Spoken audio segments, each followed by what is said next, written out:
Satyanarayan Shah, we all Nepali are so proud of you के होइन। तपाईँले चाहिँ जहाँ इच्छा त्यहाँ उपाय भन्ने कुरालाई कति धेरै प्रुफ गर्नुभयो होइन। आज उहाँको कुरा किन गरिरहेको छ भनेपछि उहाँले चाहिँ एमबिबिएसमा फुल स्कलरसिपमा नाम निकाल्नु भएको छ होइन।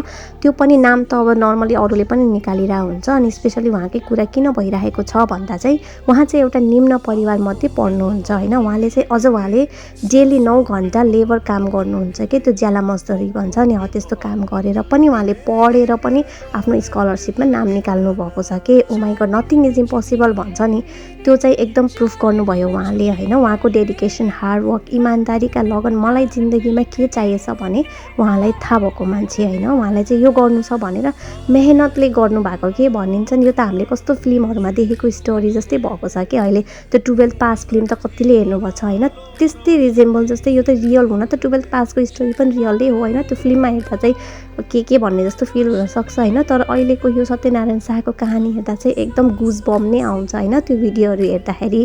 अनि अहिलेको जेनेरेसनले मस्ट वाच हो कि यो, उनीहरूलाई त दुःख सुख भन्ने केही नै थाहा छैन नि त। त्यही भएर उहाँले चाहिँ यो सबको लागि इन्सपायरिङ स्टोरी नै छ कि होइन। अनि anyway we all proud of you Satyanarayan Shah.